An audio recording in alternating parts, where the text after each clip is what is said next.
Assalamualaikum warahmatullahi wabarakatuh. Waalaikumsalam warahmatullahi wabarakatuh. Sahabat PSI, Pusat Studi Islam yang kami banggakan. Baiklah, pada kesempatan kali ini kita kembali hadir dan kedatangan Bapak Subehi yang kami hormati. Sebelumnya saya ingin menyapa Bapak dulu. Assalamualaikum Bapak. Waalaikumsalam. Gimana kabarnya Pak? Alhamdulillah sehat. Dan semoga juga masih dalam sehat ya. Alhamdulillah Pak, sehat. Nah, pada kesempatan kali ini kita akan berbincang mengenai hoax dan ujaran kebencian. Lalu bagaimana kita menyikapi hoax dan ujaran kebencian tersebut? Baik, langsung saja Bapak.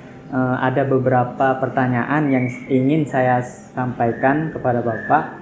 Yang pertama itu mengenai sebenarnya itu apa sih hoax dan ujaran kebencian itu, Pak? Oke, terima kasih Mas Ilham. Dan juga saya menyapa para sahabat PSI ya, Pusat Studi Islam Universitas Islam Indonesia dimanapun berada. Semoga senantiasa sehat dalam lindungan Allah. Nah, menyikapi ataupun juga merespon pertanyaan dari Mas Ilham tadi, apa sih hoax dan juga ujaran kebencian? Sebenarnya kita itu sudah akrab dengan esensi hoax itu sendiri, Mas Ilham. Cuma belakangan ini kan istilah hoax itu lebih condong kepada hal-hal yang terkait dengan medsos. Padahal di sekitar kita itu sebenarnya banyak hoax juga. Apa itu hoax? Atau kita biasa menyebutnya biar gampang hoax gitu ya. Hoax atau hoax itu kan bohong, kebohongan, berita bohong, sesuatu yang tidak sesuai dengan fakta, itu ya hoax. Ya, kita menyampaikan apa yang tidak sesuai dengan kenyataan, tidak sesuai dengan fakta, itu hoax. Nggak harus masalah medsos ya. Dalam kehidupan sehari-hari kita ngatain tetangga melakukan A ternyata B, nah itu hoax. Itu yang pertama.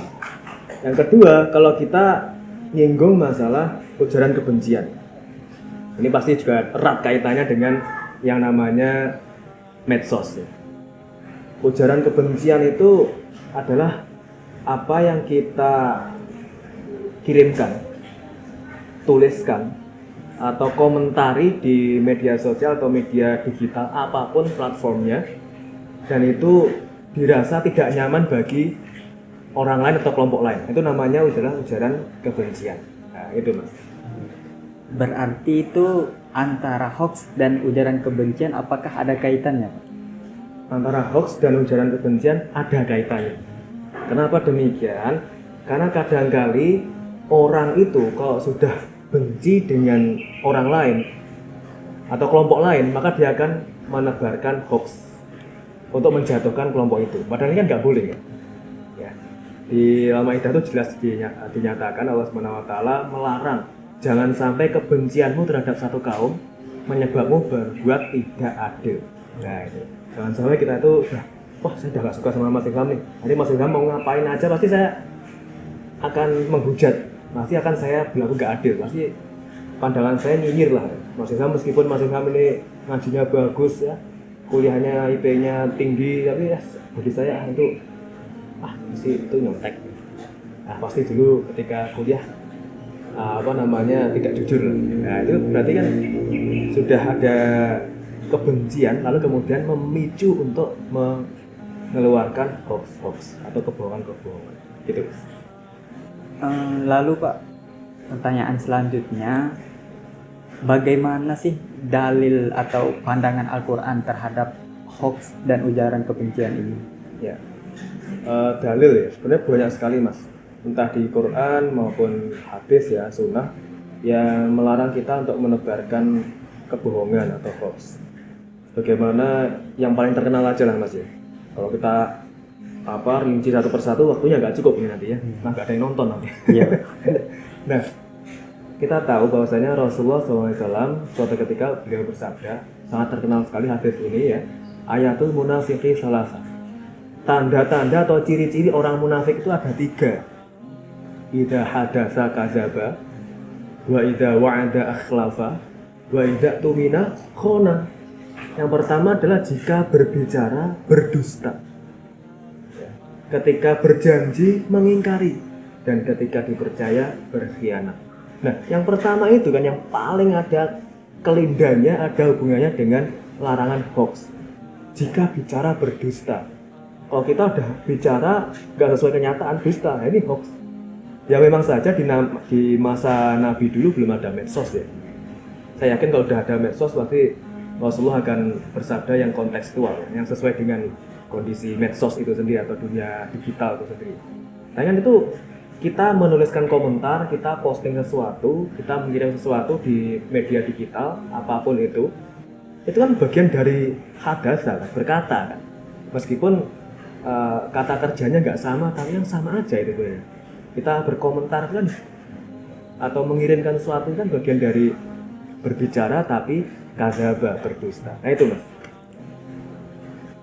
Selanjutnya Pak, berkaitan dengan ujaran kebencian, apakah ada dalil tertentu berkaitan dengan hal ini, baik dalam Al-Quran maupun Al-Hadis? Ya, terima kasih mas. Mirip-mirip ya, mirip-mirip. Nah, di antara hoax dan ujaran kebencian seperti kata Mas Ilham tadi kan ya ada hubungannya sebenarnya kan. Karena tadi saya sudah menyinggung masalah sabda Nabi ya ini saya kasih contoh ya sabda Nabi juga yang melarang kita ujaran kebencian. Ini juga terkenal juga mas, sabda Nabi-nya, hadisnya. Man kana yu'min billahi wal yaumil akhir falyukrim dhaifahu. Wa man kana yu'min billahi wal yaumil akhir fala yukhid jarahu. Wa man kana yu'min billahi wal yaumil akhir falyaqul khairan aw liyasmut. Nah, yang pertama memang sabda yang pertama memang tidak ada hubungannya langsung dengan ujaran kebencian ya. Barang siapa beriman pada Allah dan hari akhir, maka hendaknya dia memuliakan tamunya. Lalu yang selanjutnya, barang siapa beriman pada Allah dan hari akhir, jangan menyakiti tetangga. Menyakiti tetangga ini ujaran kebencian juga kan? Kita ada benci sama tetangga, kita menyakiti gitu. Terus yang paling ada hubungannya, paling berkaitan sekali itu yang terakhir tadi. Barang siapa beriman pada Allah dan hari akhir, maka hendaknya dia omong yang baik saja atau diem, berkata yang baik atau diem. Kalau kita nggak bisa komen yang baik, diem aja. Jangan mentang-mentang netizen kita kan maha benar, jangan kayak gitu ya. Jadi apapun itu usahakan kita komentar, kita nuliskan sesuatu, kita mengirimkan postingan di media digital, media sosial yang benar-benar tidak mengandung ujaran kebencian. Kalau kita nggak bisa ngomong yang baik, kita nggak bisa memuji orang, kita nggak bisa mengapresiasi prestasi orang, diam aja. Karena kadang-kali jempol kita itu lebih dulu daripada otak kita. Ya sekali lagi di zaman Nabi memang tidak ada medsos, tapi sabda Nabi yang baru saja saya kutip tadi itu sangat-sangat ada hubungannya. Kalau nggak bisa komen yang baik, nggak bisa posting yang baik, nggak usah komen, nggak usah posting. Itu lebih baik. Terima kasih Pak. Nah selanjutnya itu Pak, dewasa ini kan Pak, pada masa sekarang ini apalagi media sosial terus berkembang dan informasi-informasi pun begitu sangat mudah kita dapat seperti itu kan. Nah itu seringkali Pak, informasi itu atau berita-berita itu biasanya pada awalnya itu benar, tetapi dibelokkan sedikit menjadi tidak benar. Nah sebagai generasi milenial itu bagaimana Pak sikap kita agar kita bisa terhindar dari berita-berita hoax seperti itu Pak? Ya, supaya bisa terhindar dari berita hoax ya, generasi milenial. Saya rasa nggak hanya milenial aja Mas, kolonial juga harus kayak gitu. Iya. Sekarang tuh yang namanya hoax itu udah semua lini umur ya, semua lini usia, semua kelompok pun bisa rawan termakan berita bohong atau berita hoax. Sepele sekali, saring sebelum sharing. Tidak semua yang kita tahu harus kita sebarkan atau harus kita omongkan, tapi semua yang kita omongkan kita harus tahu. Kan beda kan Mas? Tidak semua yang kita tahu harus kita omongkan. Misalnya nih Mas Ilham dapat berita A, Mas Ilham tahu nih berita tentang A, tapi nggak perlu, tidak ada kewajiban untuk disebarluaskan karena belum tentu ini benar, bisa aja hoax. Tapi Mas Ilham harus tahu bahwa semua yang kita omongkan kita harus tahu. Semua yang kita sebarkan, yang kita posting, yang kita komen itu kita harus paham. Jangan-jangan kita nge-share tapi kita nggak tahu isi beritanya. Kan sekarang modelnya link-link ya, tautan-tautan berita. Iya. Tiba-tiba muncul, tapi ternyata yang nge-share itu atau yang membagikan, yang mengirimkan tautan itu justru belum ngeklik. Padahal kadang-kali judul artikel berita di masa sekarang ini clickbait, Mas. Antara judul dan isi nggak nyambung, atau kadang antara judul dan gambar nggak ada hubungan, gitu Mas. Selanjutnya Pak, lalu selanjutnya berkaitan dengan ujaran kebencian, bagaimana sikap kita agar kita bisa terhindar dari ujaran kebencian seperti itu Pak? Ya, bagaimana bisa terhindar dari ujaran kebencian ya, karena kita konteksnya masih seputar medsos Mas ya. Kita tahu bahwasanya di medsos ini hutan rimba Mas. Meskipun ada undang-undang ITE, informasi dan transaksi elektronik, tapi kenyataannya ini hutan rimba. Nggak ada hukum yang benar-benar bisa ditegakkan lah, katakanlah ya, meskipun ada undang-undang ITE. Nah, maksudnya seperti apa? Misal Mas Ilham nanti posting di kolom komentarnya siapa menghujat seseorang.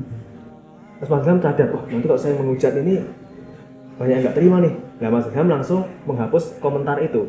Tapi ternyata ada orang lain yang sudah keburuan SS, screenshot atau tembak layar bahasanya sekarang ya, tangkap layar bahasa Indonesianya. Nah, meskipun Mas Ilham sudah menghapus itu kolom komentarnya atau postingannya, keburu ada orang yang sudah nembak layar, screenshot, selesai urusan. Mas Ilham bisa berurusan dengan pihak yang berwajib dan yang pasti berurusan dengan Allah Subhanahu wa taala. Ya, inna sam'a wal basara wal fu'ada kullu ulaika mas'ulun. Sesungguhnya pendengaran kita, penglihatan kita, hati kita semua akan dimintai pertanggungjawaban. Dunia online ini, dunia digital itu sejatinya lebih kejam daripada dunia nyata. Kalau dunia nyata kita minta klarifikasi, minta maaf, selesai. Jangan di-repeat ya. Iya. Kadang kan berbuat kebodohan, berbuat hoax, kebencian, terus klarifikasi, minta maaf, selesai, repeat. Ya sama aja kan, penyakitnya sebagian kecil netizen kita kayak gitu. Nah, jangan sampai seperti itu. Nah, di medsos ini yang namanya komentar kita akan selalu online selamanya. Meskipun kita sudah menghapus, tapi akan tetap online. Seluruh dunia akan bisa mengakses selamanya. Karena apa? Karena bisa ditembak layar. Jadi hati-hati sekali, kita benar-benar jangan menyebarkan kebohongan, dan yang pasti jangan suka berbuat ataupun juga menebarkan kebencian. Kalau nggak bisa ngomong yang baik, dah diem aja. Nggak bisa posting yang baik, nggak bisa komen yang baik, diem aja. Itu lebih baik, gitu Mas ya. Terima kasih Pak.